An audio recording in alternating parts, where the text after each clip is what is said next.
Uh. Yeah. Uh. Yeah.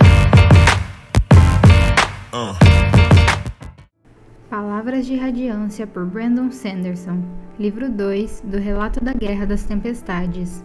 Capítulo 15. Uma mão com a torre. A forma laboral para força e cuidado é usada. Esprenos murmurantes ficam à espreita. Misteriosa deve ser a primeira forma procurada, e nela toda sombra de medo é desfeita. Da canção de listagem dos ouvintes, 19ª estrofe. Comerciante Tavilac, acredito que esteja usando hoje um par de sapatos diferente daquele que usava no primeiro dia da nossa viagem, disse Chalan. Tavilac deteve-se no caminho até a fogueira noturna, mas adaptou-se habilmente ao desafio dela. Ele voltou-se para Chalan com um sorriso, balançando a cabeça. Receio que esteja enganada, luminosa. Pouco depois de partir nessa viagem, perdi um dos meus baús de roupas em uma tempestade. Só possuo este par de sapatos. Era uma mentira deslavada. Contudo, depois de 6 dias viajando juntos, ela descobrira que Tavilac não se importava muito em ser pego mentindo. Chalan subiu no banco da sua carroça sob a luz fraca, os pés enfaixados, encarando Tavilac nos olhos. Passara a maior parte do dia recolhendo a seiva de caules de erva-botão, depois esfregando-a nos pés para afastar os esprenos de putrefação. Estava muito satisfeita por ter notado as plantas. Isso mostrava que, embora carecesse de muitos conhecimentos práticos, alguns de seus estudos podiam ser úteis na natureza. Ela deveria confrontá-lo quanto à mentira? De que adiantaria? Ele não parecia ficar embaraçado com coisas assim. Ele a observava no escuro, o olhar suspeito, sombreado. Bem, que pena, respondeu Chalan. Talvez encontremos em nossas viagens outro grupo de mercadores de quem eu possa comprar calçados adequados. Certamente estarei atenta a tal oportunidade luminosa. Tavilac curvou-se e abriu um sorriso falso. Depois continuou rumo à fogueira da refeição noturna, que estava queimando com dificuldade.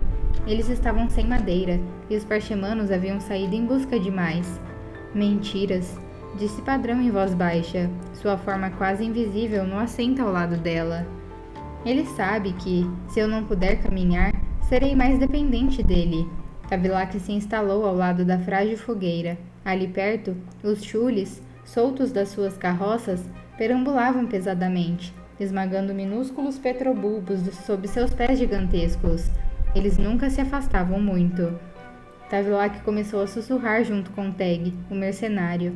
Ele mantinha um sorriso no rosto, mas Chalan não confiava naqueles olhos escuros reluzindo junto da fogueira. Vá ver o que ele está dizendo, ordenou Chalan a Padrão. Ver? Preste atenção nas palavras dele, depois volte e repita para mim. Não se aproxime muito da luz. Padrão desceu pela lateral da carruagem. Chalan se recostou contra o banco duro, depois pegou da bolsa segura um pequeno espelho que encontrara no baú de Jasná, com uma única esfera de safira como iluminação. Só um marco, nada muito brilhante, e já estava se apagando. Quando é a próxima grande tormenta? Amanhã? Já era quase o início do ano novo, e isso significava que o pranto estava chegando, embora ainda fosse levar algumas semanas. Era um ano de luz, não era? Bem, dava para aguentar uma grande tormenta ali. Já havia sido forçada a sofrer aquela indignidade antes, trancada em sua carroça. No espelho, podia ver que sua aparência estava horrível. Olhos vermelhos com olheiras, cabelos despenteados, vestido puído e sujo. Parecia uma mendiga que havia encontrado, em uma pilha de lixo, um vestido que já fora belo. Isso não a incomodava tanto. Estava preocupada em ficar bonita para mercadores de escravos? Claro que não. Jasná era indiferente ao que as pessoas achavam dela, mas sempre mantinha uma aparência imaculada. Não que Jasná agisse de modo sedutor, nem por um momento. Na verdade, ela menosprezava tal comportamento. Usar um belo rosto para fazer os homens realizarem seus desejos não é diferente de um homem usar os músculos para forçar uma mulher a fazer sua vontade, dissera ela. As duas coisas são vis, e as duas perderão o poder com a idade. Não, Jasná não aprovava o uso da sedução como ferramenta. Contudo, as pessoas respondiam de modo diferente àqueles que pareciam em perfeito controle. Mas o que posso fazer? Pensou Shallan.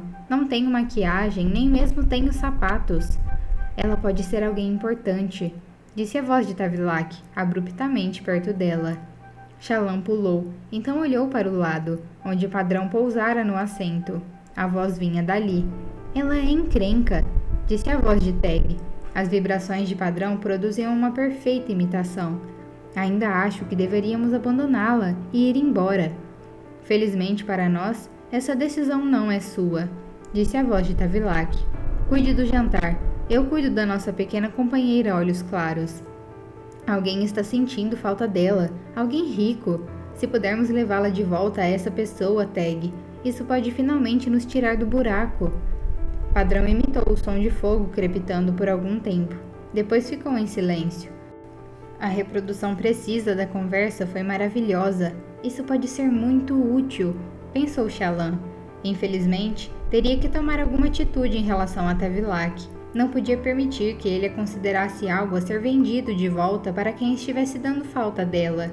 Isso ficava desagradavelmente próximo de ser vista como uma escrava. Se deixasse que ele continuasse pensando assim, passaria a viagem inteira preocupada com o comerciante e seus brutamontes. Então, o que já faria naquela situação? Cerrando os dentes, Shallan desceu da carroça, pisando cuidadosamente com seus pés machucados. Mal podia caminhar. Esperou que os esprenos de dor recuassem. Então, escondendo sua agonia, se aproximou do fogo parco e sentou-se. Teg, você está dispensado. Ele olhou para Tavilac, que assentiu. Teg se afastou para verificar os perchemanos. Blutt saíra para sondar a área, como costumava fazer à noite, procurando sinais de outros passando por ali. Está na hora de discutir seu pagamento, disse Shallan. Servir a alguém tão ilustre já é um pagamento, naturalmente. Naturalmente, concordou ela, encontrando os olhos dele. Não recue, você consegue. Mas um comerciante precisa ganhar a vida. Não sou cega, Tavilac. Seus homens não concordam com sua decisão de me ajudar. Eles pensam que é um desperdício. Tavilac deu uma olhadela para Teg, parecendo perturbado. Com esperança, ele estava se perguntando o que mais ela havia adivinhado. Ao chegar nas planícies quebradas, vou adquirir uma grande fortuna. Eu ainda não a possuo. Isso é uma pena. De modo algum, disse Shallan. É uma oportunidade, comerciante Tavilac. A fortuna que vou adquirir é resultado de um noivado. Se eu chegar em segurança, os homens que me socorreram, que me salvaram de piratas e fizeram grandes sacrifícios para que eu fosse levada à minha nova família, sem dúvida serão bem recompensados. Sou apenas um humilde criado, respondeu Tavilac com um sorriso largo e falso. Não estou nem pensando em recompensas. Ele acha que eu estou mentindo sobre a fortuna. Shallan rangeu os dentes, frustrada, a raiva começando a arder dentro dela. Cabeçal havia feito a mesma coisa, tratando-a como um brinquedo, um meio para um fim, não uma pessoa de verdade. Ela se inclinou para mais perto de Tavilac à luz do fogo. Não brinque comigo, mercador de escravos. Eu não ousaria. Você não faz ideia da situação tormentosa em que se meteu, sibilou Shallan, fixando os olhos nele. Não faz ideia do que está em jogo com a minha chegada. Pegue suas maquinações mesquinhas e enfie-as em uma fissura. Faça o que eu digo, e cuidarei para que suas dívidas sejam canceladas. Você será um homem livre novamente. O quê? Como a senhora... Shallan se levantou, interrompendo-o. De algum modo, agora sentia-se mais forte do que antes, mais determinada. Suas inseguranças ardiam no fundo do estômago, mas não prestou atenção nelas. Tavilac não sabia que ela era tímida. Não sabia que havia sido criada em isolamento no campo. Para ele, ela era uma mulher da corte, hábil na argumentação e acostumada a ser obedecida. De pé diante dele, sentindo-se radiante no brilho das chamas, assomando sobre ele suas tramas medíocres, ela enxergou. Expectativa não era só o que as pessoas esperavam de você, era o que você esperava de si mesmo. Tavilac se encolheu como um homem diante de um fogo selvagem. Retraiu-se, olhos arregalados, levantando um braço. Shallan percebeu que estava brilhando com a luz das esferas. Seu vestido não mostrava mais os rasgos e as manchas de antes. Estava majestoso. Instintivamente, ela fez sumir o brilho da sua pele, torcendo para que Tavilac pensasse que fora um truque da fogueira. Ela girou e deixou-o tremendo ao lado do fogo enquanto caminhava de volta para a carroça. A escuridão os envolvia totalmente, e a primeira lua não havia nascido. Enquanto andava, seus pés já não doíam como antes. Será que a seiva de Arvo-Botão era tão eficiente assim? Alcançou a carroça e começou a subir de volta para o banco, mas Blunt escolheu aquele momento para surgir subitamente no acampamento. "Apaguem o fogo!" gritou ele. Tavilac o encarou, perplexo. Blunt correu passando por Chalan e alcançando o fogo, onde pegou o pote de caldo fumegante e o virou sob as chamas, espalhando cinzas e vapor com um som sibilante. Os esprenos de chama sumiram. Tavilac deu um pulo, olhando para baixo enquanto o caldo sujo, iluminado fracamente pelas brasas moribundas, escorria pelos seus pés. Chalan, cerrando os dentes contra a dor, saiu da carroça e se aproximou. Teg veio correndo da outra direção. "Parecem ser dezenas", dizia Blunt em uma voz baixa. "Estão bem armados, mas não têm cavalos ou chules, então não são ricos." "O que houve?" perguntou Chalan. "Bandidos", respondeu Blunt, "ou mercenários, ou como quiser chamar." "Ninguém vigia esta área luminosa", disse Tavilac. Ele a encarou e depois desviou o olhar de modo rápido, obviamente ainda abalado. "É realmente uma região selvagem, sabe? A presença dos aletianos nas planícies quebradas significa que muitos vêm e vão. Caravanas de comerciantes como a nossa, artesãos buscando trabalho, mercenários olhos claros de nível inferior querendo se alistar. Essas duas condições sem leis, mas com muitos viajantes, atraem certo tipo de malfeitor." "São perigosos", concordou Teg. "Esses tipos tomam o que querem, deixam apenas cadáveres." "Eles viram nosso fogo?" indagou Tavilac, retorcendo o chapéu nas mãos. "Não sei", disse Blunt, olhando sobre o ombro. Chalan mal conseguia distinguir sua expressão no escuro. "Não quis me aproximar. Cheguei perto para contar quantos eram, depois voltei rápido para cá." "Como pode ter certeza de que são bandidos?" indagou Chalan. "Podem ser apenas soldados a caminho das planícies quebradas, como disse Tavilac." "Eles não têm estandartes, nem exibe-selos", disse Blunt, "mas têm bons equipamentos e mantêm uma guarda fechada. São desertores. Apostaria os chules nisso." "Bah", disse Tavilac. "Você apostaria meus chules em uma mão com a torre, Blunt. Mas, Luminosa, apesar do péssimo senso para a jogatina dele, acredito que esse tolo esteja certo.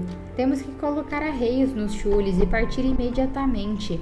A escuridão é nossa aliada e precisamos aproveitá-la." Ela concordou. Os homens se moveram rapidamente, mesmo o corpulento Tavilac, desfazendo o acampamento e arriando os chules. Os escravos resmungaram por não terem recebido sua comida da noite. Chalan parou ao lado da jaula deles, sentindo-se envergonhada.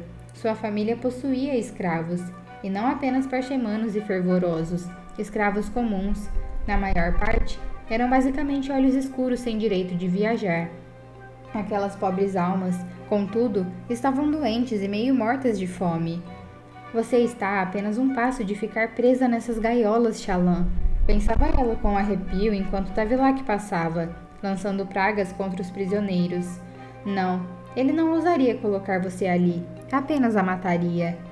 Blunt teve que ser lembrado novamente de oferecer a ela a mão para subir na carroça. Teg conduziu os parchemanos até a carroça deles, amaldiçoando sua lentidão. Então, subiu em seu assento e tomou a posição traseira. A primeira lua começou a nascer, deixando tudo mais claro do que Chalan gostaria. Parecia-lhe que cada passo esmagador dos chules soava tão alto quanto o trovão de uma grande tormenta. Eles roçavam as plantas que ela havia nomeado de cruz-de-pinhos, com seus galhos que pareciam tubos de arenito que rachavam e tremiam. O progresso não foi rápido, chules nunca eram. Enquanto avançavam, ela vislumbrava luzes em um morro, assustadoramente próximas. Fogueiras de acampamento a uma caminhada de 10 minutos. Uma mudança nos ventos trouxe o som de vozes distantes, de metal sobre metal, talvez homens treinando o combate. Tavilac virou as carroças para leste. Chalan franziu o senho. "Por que esse caminho?" sussurrou ela. "Lembra a ravina que vimos?" sussurrou Blunt. Vamos passar para o outro lado, caso eles nos ouçam e venham nos procurar. Shallan assentiu. O que podemos fazer se eles nos alcançarem? Não vai ser bom. Não podemos pagá-los para nos deixarem passar? Desertores não são como bandidos comuns, disse Blood. Esses homens desistiram de tudo, juramentos, famílias.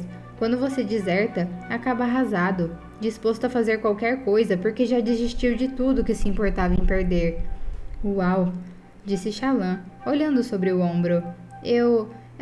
Esse tipo de decisão que se carrega pela vida inteira, realmente. Você deseja que ainda lhe reste alguma honra, mas sabe que abriu mão dela. Ele ficou em silêncio, e Shallan estava nervosa demais para insistir. Continuou vigiando as luzes na colina enquanto as carroças, abençoadamente, se afastaram cada vez mais noite adentro, por fim, escapando para a escuridão.